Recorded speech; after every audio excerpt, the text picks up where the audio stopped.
Hi all அஸ்ஸலாமு அலைக்கும். நான் என் சிஸ்டர் வீட்டுக்கு வந்தேன். அவள் சாண்ட்விச் செஞ்சு தரேன்னு சொன்னால், சரி ஓகே நீ செய், நான் வீடியோ எடுத்துக்கிறேன் அப்படின்னு சொல்லிட்டு அதான் எடுத்துகிட்டு இருந்தோம். வாங்க எப்படி செய்கிறதுன்னு போய் வீடியோக்குள்ளே பார்க்கலாம்.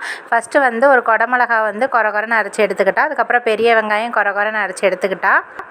சீஸ் வந்து ஒரு 3 சீஸ் வந்து குட்டி குட்டியாக கட் பண்ணி எடுத்துக்கிட்டா. எல்லாமே வந்து ஒரு பவுலில் மாற்றி நல்லா மிக்ஸ் பண்ணி எடுத்துக்கோங்க. அதுக்கப்புறம் வந்து பார்த்திங்கன்னா தேவையான அளவு உப்பு ஆட் பண்ணிக்கோங்க. பெப்பர் வந்து கொஞ்சோண்டு பெப்பர் ஆட் பண்ணிவிட்டு லெமன் ஆட் பண்ணிக்கோங்க. ஆட் பண்ணிவிட்டு எல்லாமே வந்து நல்லா மிக்ஸ் பண்ணி எடுத்து வச்சுக்கோங்க. நெக்ஸ்ட் வந்து மிக்ஸ் பண்ணி எடுத்ததை அப்படியே ப்ரெட்டில் வந்து அப்ளை பண்ணிக்கோங்க. நல்லா அப்ளை பண்ணிவிட்டு அதை க்ளோஸ் பண்ணிவிட்டு தோசைக்கல்லில் போட்டு நல்லா பொன்னிறம் ஆகிற வரைக்கும் நல்லா 2 பக்கமும் பெரட்டி எடுத்திங்க அப்படின்னா சாண்ட்விச் ரெடி ஆயிரும். உண்மையாலுமே ட்ரை பண்ணி பாருங்கள். டேஸ்ட்டு சூப்பராக இருந்துச்சு. இந்த வீடியோ பிடிச்சிருக்கும் நம்புகிறேன். இந்த வீடியோ பிடிச்சிருந்தா மறக்காமல் சப்ஸ்கிரைப் பண்ணுங்கள். லைக் பண்ணவும் மறந்துடாதீங்க.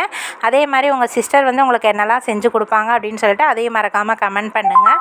Okay bye.